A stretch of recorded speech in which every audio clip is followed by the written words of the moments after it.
नमस्कार दोस्तों, स्वागत है आपका हमारे चैनल बिहारी नॉनस्टॉप न्यूज में। तो चलिए बिहार की 10 प्रमुख बड़ी खबरों को जानते हैं। तो खबरों की ओर आगे बढ़ने से पहले एक नजर सुर्खियों पर। बिहार में और कम होंगी पेट्रोल डीजल की कीमतें, नीतीश ने दिया बड़ा संकेत।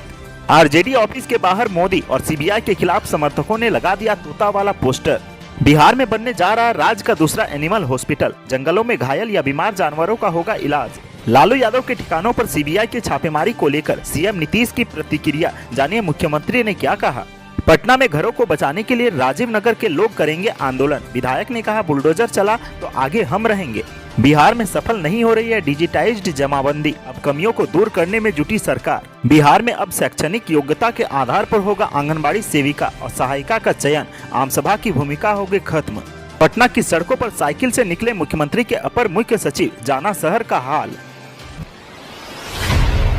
पेट्रोल डीजल की कीमतों को लेकर केंद्र सरकार ने आम लोगों को बड़ी राहत दी है। शनिवार को कीमतों में भारी गिरावट की गई है। केंद्र सरकार ने अपनी तरफ से टैक्स में छूट देते हुए पेट्रोल और डीजल की कीमतें घटा दी थी, लेकिन अब बिहार में लोगों को एक और बड़ी राहत मिल सकती है। मुख्यमंत्री नीतीश कुमार ने पेट्रोल डीजल की कीमतों को लेकर बिहार में और ज्यादा राहत देने के संकेत दिए हैं। मुख्यमंत्री नीतीश कुमार ने कहा कि पेट्रोल डीजल की कीमतें केंद्र सरकार ने घटाई है, यह खुशी की बात है। नीतीश कुमार ने कहा कि हम भी इस पर काम कर रहे हैं और कैसे बिहार में वैट दरों के अंदर गिरावट के जरिए पेट्रोल की कीमतें और घटाई जाए, इस पर विचार किया जा रहा है। इसीलिए इस मामले पर हमने काम किया था। केंद्र सरकार की तरफ से पेट्रोल डीजल पर एक्साइज ड्यूटी में कटौती के बाद बिहार में भी इसमें राज्य सरकार की तरफ से कटौती किए जाने की उम्मीद जग गई है।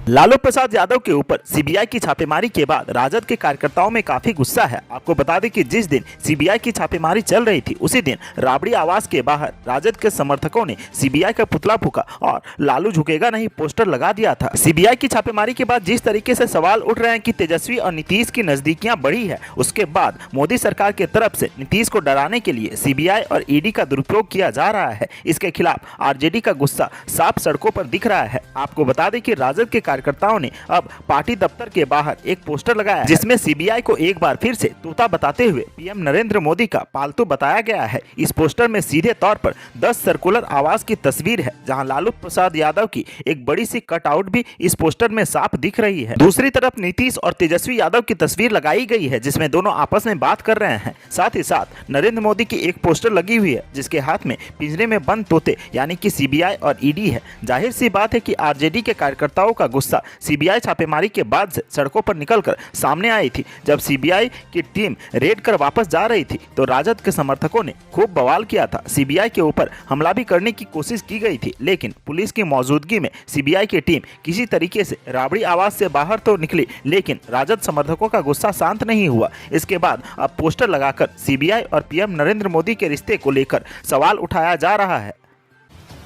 बिहार में राज्य का दूसरा एनिमल हॉस्पिटल बनने जा रहा है। बता दें कि राज्य के जंगलों में घायल या बीमार बाघों का इलाज करने के लिए अररिया के रानीगंज में राज्य के दूसरे एनिमल हॉस्पिटल का निर्माण होगा, जहां गंभीर रूप से बीमार या फिर घायल जंगली जानवरों का इलाज किया जाएगा। पर्यावरण, वन और जलवायु परिवर्तन विभाग के अधिकारी के अनुसार अररिया स्थित रानीगंज में 4 एकड़ जमीन पर दिसंबर तक 2 मंजिला हॉस्पिटल निर्माण कार्य शुरू किया जाएगा। पहले हॉस्पिटल के अंदर क्या क्या सुविधाएं होंगी, इसकी रिपोर्ट बनाकर विभाग इसी माह में central zoo authority of India को भेजेगा। इसके बाद जैसे ही मंजूरी मिलेगी, हॉस्पिटल निर्माण कार्य शुरू कर दिया जाएगा। बता दें कि यह हॉस्पिटल जंगली जानवरों को इलाज करने के लिए अत्याधुनिक सुविधाओं से लैस रहेगा। हर स्थिति में इलाज संभव होगा। बीमार या घायल होने पर जरूरत के मुताबिक अल्ट्रासाउंड किया जाएगा। साथ ही एक्सरे मशीन भी रखे जाएंगे और तो और जानवरों की सर्जरी की भी व्यवस्था रहेगी। इसके लिए जानवरों को एक्सपर्ट डॉक्टरों के तैनात किया जाएगा। यहाँ 5 डॉक्टरों की टीम रहेगी। वहीं इस हॉस्पिटल में 24 घंटे डॉक्टर मौजूद रहेंगे। इसको लेकर विभागीय स्तर पर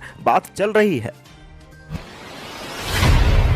जमीन के बदले रेलवे में नौकरी दिए जाने के मामले में सीबीआई ने शुक्रवार को लालू राबड़ी के 16 ठिकानों पर छापेमारी की, जिसके बाद बिहार के सियासी गलियारे में भूचाल आ गया है। राजद ने भाजपा सरकार पर हमला किया तो भाजपा लालू परिवार पर हमलावर थी। तरह तरह के तर्क इस छापेमारी को लेकर सामने दिखे। वहीं अब सीएम नीतीश कुमार ने इस छापेमारी को लेकर अपनी प्रतिक्रिया दी है। मुख्यमंत्री नीतीश कुमार ने रविवार को मीडिया से सवाल जवाब के क्रम में लालू यादव के ठिकानों पर हुई सीबीआई रेड के ऊपर अपनी प्रतिक्रिया दी। मीडिया ने नीतीश कुमार से यह सवाल किया कि लालू यादव के ठिकानों पर जो छापेमारी की गई उसे बदले के भाव से देखे जाने का आरोप है, जिस पर नीतीश कुमार ने अपनी प्रतिक्रिया दी। सीएम इस विषय को कुछ भी राय देने से किनारे दिखे। उन्होंने कहा कि इस छापेमारी को लेकर वो कुछ नहीं कह सकते, इसके बारे में वही जानकारी दे सकते हैं जो रेड कर रहे थे।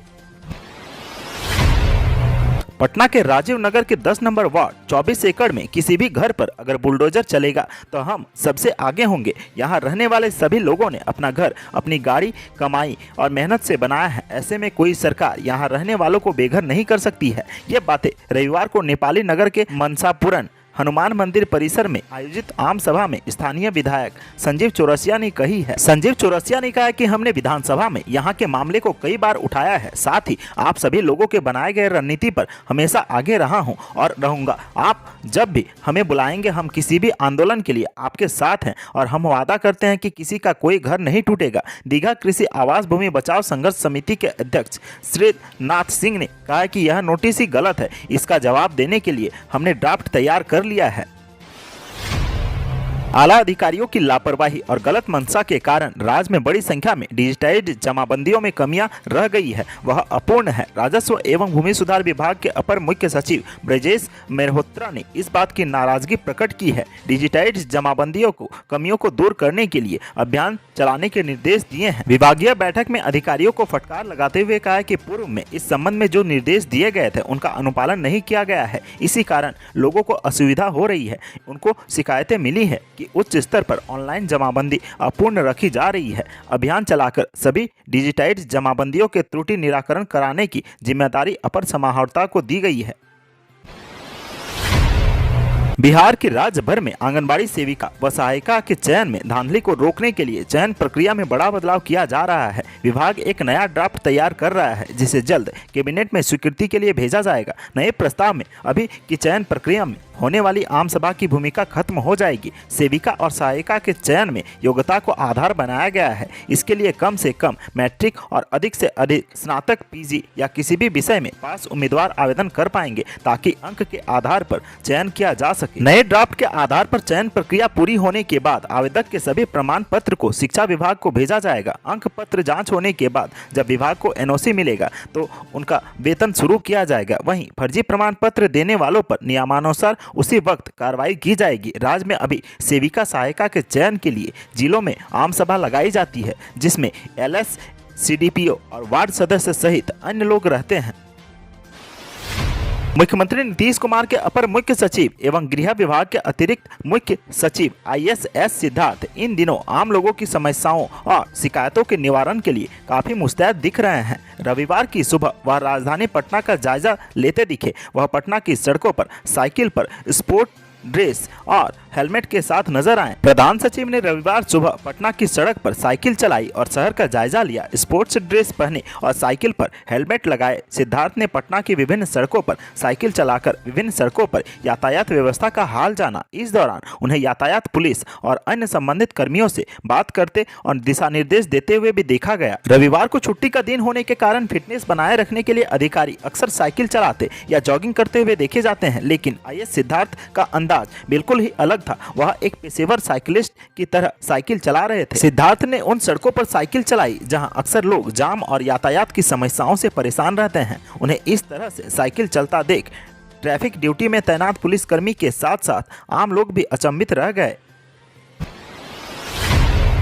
पाटलिपुत्र विश्वविद्यालय ने स्नातक सत्र 2022-25 में नामांकन के लिए शेड्यूल जारी कर दिया है। स्नातक के 1,10,000 सीटों के लिए विश्वविद्यालय के पोर्टल पर छात्र 25 मई से केंद्रीयकृत ऑनलाइन आवेदन कर सकेंगे। आवेदन की अंतिम तिथि 12 जुलाई रखी गई है। केंद्रीयकृत फर्स्ट मेरिट लिस्ट 16 जुलाई को जारी की जाएगी। 27 जुलाई तक फर्स्ट लिस्ट के अनुसार काउंसलिंग व नामांकन लिया जाएगा। 30 जुलाई तक कॉलेज नामांकन को ऑनलाइन वैलिडेट कर उसे कंफर्म करेंगे। कंफर्मेशन के बाद ही विश्वविद्यालय फिर खाली हुई बची सीटों पर दूसरी सूची जारी की जाएगी। सीटों के संबंध में जानकारी वेबसाइट पर अपडेट की जाती रहेगी। सेकंड मेरिट लिस्ट 3 अगस्त को जारी होगा। उसके अनुसार नामांकन 11 अगस्त से होगा। वहीं थर्ड मेरिट लिस्ट 18 अगस्त को जारी किया जाएगा। 26 अगस्त नामांकन की अंतिम तिथि होगी। इसके बाद अगर सीटें बची तो स्पॉट राउंड का आयोजन किया जाएगा।